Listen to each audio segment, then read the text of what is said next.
So Hollywood is continuing to struggle to no one's surprise. The number one movie is Novocaine, and we all knew this would happen.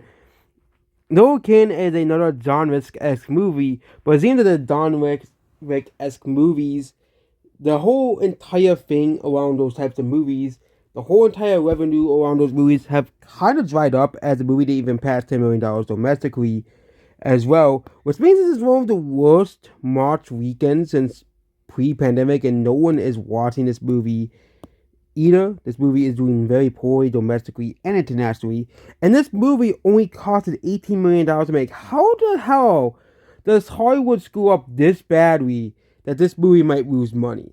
Okay, I am genuinely curious why Hollywood just wants to screw up so badly, and wants to screw up that badly that these movies, a movie like this should be doing very, very well, but $18 million budget, this movie needs to make $45 million to break even. And this movie is only opening to 8.7. Let's just say the movie does like 3 times its original budget and it does like 6 million internationally, 10 to 15 million. This movie is gonna lose money. For who made this? Paramount Pictures. Again, we're gonna talk about the elephant in the room, which no one wants to talk about, and that's Hollywood's continued struggle with movies that are not a part of a franchise. Yes, for the past couple of years, we have been sounding the alarm that Hollywood is struggling with movies that are not a part of a franchise. And of course, all you look at every single comment section on Twitter, or now known as X. Okay, I'll just use X, YouTube, Facebook, wherever social media, you hear people constantly complain how there's no original movies in Hollywood anymore, but these people will not go see these movies. Yes, these people will not go see these movies that are not part of a franchise, but they'll go gladly see they'll gladly go see movies like Beetlejuice, which again, these people whine that Beetlejuice was such a huge rehash that it's, oh, why are we using the original movie again? Why do we need another Beetlejuice movie? Okay, yeah.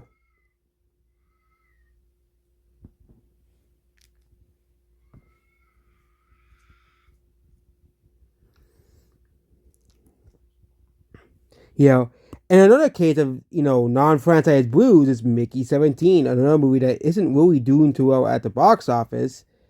This movie will probably not even make $100 million globally, which is very embarrassing. Because, again, this is a movie that's been doing way better. Considering the fact that it has a very popular actor and is made by an award-winning director, you would think that people would want to see this movie. But no, not really. No one wants to see Mickey 17 either. Again, Hollywood is struggling with non-franchise movies, and we sounded the alarm at the beginning of the year that Hollywood is going to have a horrible March. They're going to have a horrible March with very poor openings, very low openings, and even a really bad April. Because I do think mostly this is because of the strikes. But yeah, Black Bag, made by Focus Pictures, as well here, but this movie isn't really doing too well. But Focus Pictures usually doesn't really have huge openings. They're mostly a smaller studio, yeah. This is actually in line with a usual Focus Pictures movie. Yeah.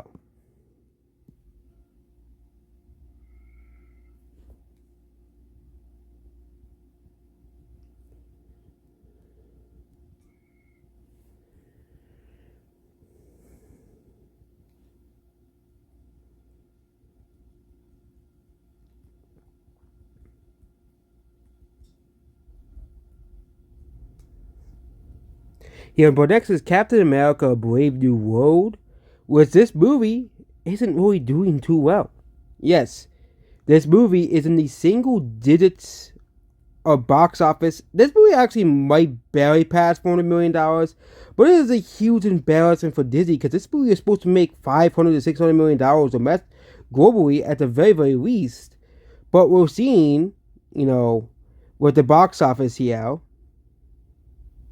okay, do they have the numbers for Captain America? Internationally, So last week it was at $376 million. So it only made another $12 million globally. Okay, another $12 million globally because last time, and also that's including the domestic weekday box office as well. So for this weekend, it's probably single digits now. Yep, single digits for Captain America: Brave New World. This movie is another huge failure for Disney. Okay, I remember this movie. They were saying this movie is, that the Tuds were owned and blah blah blah that we lost, but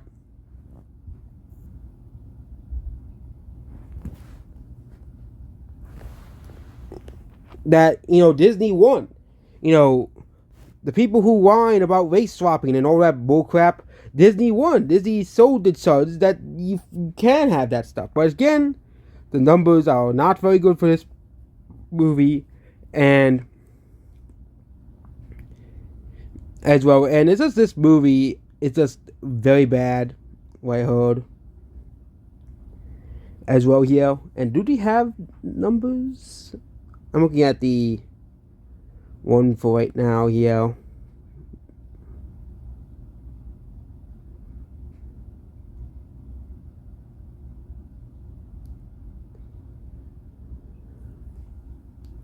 No, they do not have the international numbers for Brave New World.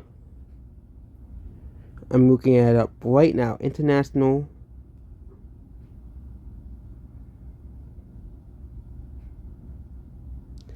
But yeah, 12 million more. This movie is going to be in the single digits next weekend. Almost certainly it will be. Okay. It will probably barely somehow squeeze by the $400 million mark. But I'm talking about globally. But the day the Earth blew up, a Looney Tunes movie. I don't know why this didn't get more promotion. Like, this could have actually been a major movie. Considering the fact that it's a return to 2D animation and stuff. Something that people have been begging for, okay, that we all heard from every single, animation fan YouTube channel, that we need 2D animation back. We can't just have 3D animation. Well, guess what? There wasn't really a lot of promotion for this movie either, as well here. And this movie, didn't do too well. But again, I haven't really seen a lot of promotion for this movie. So, again, another big help for Hollywood because guess what? They didn't really promote this movie all too much. It's only known out of like the hardcore fans of Looney Tunes as well here. So, yes, that means this movie is technically a box office failure. Yes, Looney Tunes.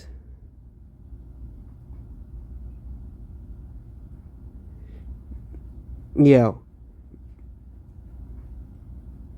And again, Warner Bros. Is making another big L decision. They want to promote this movie so badly, but they removed the entirety of Looney Tunes from Max. Yeah.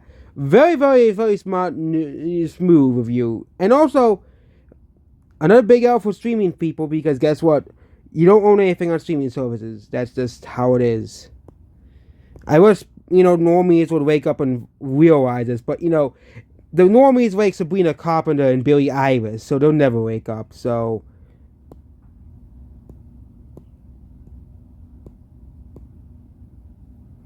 then we have The Last Supper, another new movie. I think it's about the Christianity and stuff. It's doing okay, 2.8 million. As well, not many theaters, so.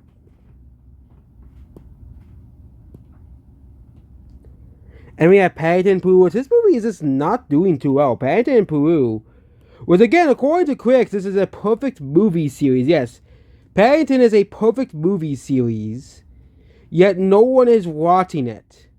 I'm so Paddington Peru. Yeah, Paddington Peru has a 93% Rotten Tomatoes. Yeah, according to movie critics, Paddington is a perfect movie series, yet no one is watching. This movie still has not broken even, which I find pretty funny.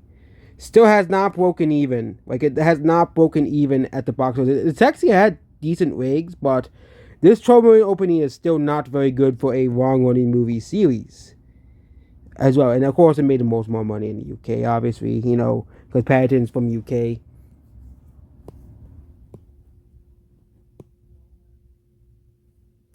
Yeah. Dogman, which actually is still doing okay.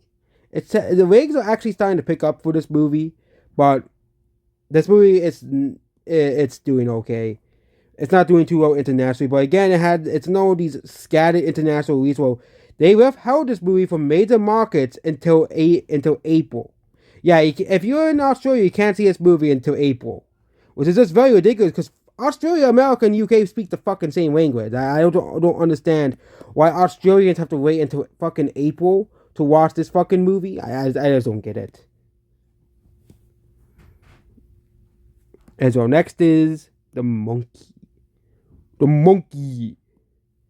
This movie is also, it's doing okay. Actually, I think this movie has broken even. So, it's actually a pretty good performance for a studio that has never really had many huge box office successes, which is Neon. So, yeah, that's about the monkey. The monkey. And yeah, this year I had very little successful movies. I just noticed that. Next is Last Breath, which this movie is still not doing too well. We're gonna move on from Last Breath. We don't want our last breath. So, we've also the Lion King is still somehow on the chart. I think this is last week, obviously. It's only making 1.1 million. It's not even in the top 10 anymore. And Opus is the last movie we type out today. Yep, Opus. Making only $1 million. Never heard of this movie before. I don't think anyone has. Oh, this is out. $10 million budget. 1 million. Yeah, we're gonna add the numbers for all the big new movies, including Opus, Last Supper, if we can find it, Novocaine and Black Bag. But guess what? Anora is no longer on the top shots. Oh, who would have thought the Golden Man would make this movie make $1 billion? Nope, it did not. Yeah, no one cares about Anora. We won. They lost. The Golden Man lost. We won. And Unbreakable Boy, that's a huge, huge, huge failure. Also, they made a movie called October 8th. What is it? What's this movie's about? Oh, it's a documentary movie about what happened on that day. On the, yeah, the whole Israel Palestine thing that's been going on since 2023. Okay, so that's what this box office. And yeah, Hollywood, you kind of deserve it.